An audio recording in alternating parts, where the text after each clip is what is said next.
Assalamualaikum warahmatullahi wabarakatuh. Perkenalkan, nama saya Desi Susanti, NIM 19005008.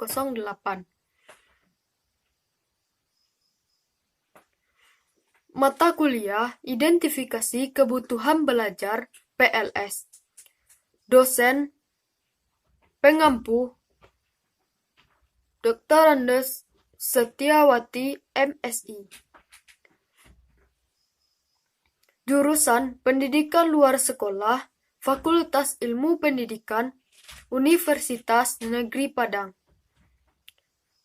Di sini, saya akan menjelaskan tentang pengertian observasi dan contoh. Pengertian observasi.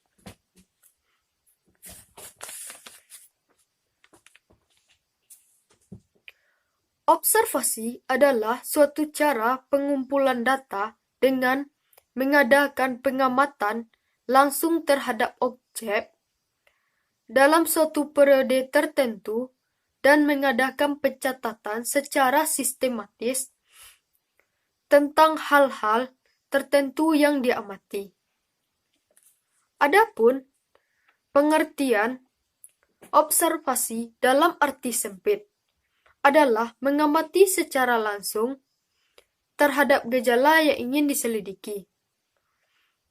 Dan pengertian dalam arti luas adalah mengamati secara langsung dan tidak langsung terhadap gejala-gejala yang diselidiki. Berikutnya, macam-macam observasi. Yang pertama, observasi non-partisipan. Teknik observasi di mana peneliti mengobservasi pada subjek tanpa berinteraksi dengan para subjek. Contohnya, seorang peneliti melakukan observasi pada anak-anak TK dari luar jendela kelas, tidak terlibat dengan subjek secara langsung. Yang kedua, observasi partisipan. Teknik observasi di mana peneliti mengobservasi pada subjek dengan ikut serta dalam lingkungan subjek tersebut. Contohnya saja, seorang peneliti melakukan penelitian pada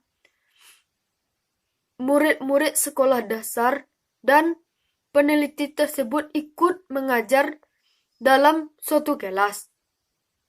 Yang ketiga yaitu observasi terstruktur. Observasi terstruktur di mana peneliti melakukan suatu perlakuan kepada subjek kemudian mengobservasi reaksinya. Contohnya, seorang peneliti memberikan boneka kepada anak perempuan dan kemudian mengobservasi reaksi anak tersebut. Yang keempat, observasi naturalistik. Teknik observasi di mana peneliti mengobservasi subjek tanpa memberikan perlakuan apapun. Contoh, peneliti yang mengobservasi perilaku seorang anak yang sedang tidur tanpa memberikan perlakuan.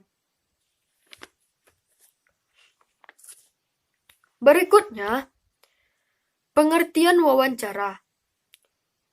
Menurut Mahmud Mahrud 2002, wawancara merupakan salah satu bentuk komunikasi lisan dalam dunia bisnis dan merupakan pertemuan yang memungkinkan perekrut maupun pelamar untuk saling mengajukan pertanyaan dan saling bertukar informasi.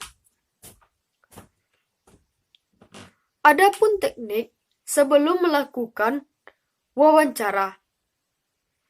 Yang pertama, menghubungi orang yang ingin diwawancarai. Yang kedua, mempersiapkan daftar pertanyaan sesuai dengan masalah yang ingin ditanyakan. Yang ketiga, berikan kesan baik. Yang keempat, perhatikan cara berpakaian, berbicara, sehingga berkesan simpatik.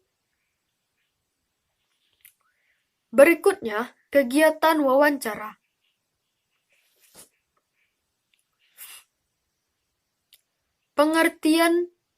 Selanjutnya, pengertian angket. Angket adalah suatu pernyataan Angket adalah suatu pertanyaan yang berurusan dengan satu topik tunggal atau satu set topik, dan saling berkaitan dan harus dijawab oleh subjek. Penyelidikan mengenai suatu masalah yang banyak menyangkut kepentingan umum dan sejalan menyadarkan masyarakat. Contohnya saja, menyebarkan formulir daftar pertanyaan diajukan secara tertulis kepada sejumlah masyarakat, lalu mendapatkan jawaban tersebut. Berikutnya, jenis-jenis angket menurut Zainal Arifin 2011. Yang pertama, angket berstruktur. Angket yang menyediakan beberapa kemungkinan jawaban terdiri dari 3 bentuk. Yang pertama, jawaban tertutup. Yang kedua, jawaban terbuka. Yang ketiga, jawaban berbentuk gambar. 2. Angket tak berstruktur. Bentuk angket yang memberikan jawaban secara terbuka. Peserta bebas menjawab pertanyaan tersebut. Hanya itu yang dapat saya jelaskan tentang teknik observasi, wawancara, dan angket. Sekian, terima kasih. Saya akhiri dengan Assalamualaikum warahmatullahi wabarakatuh.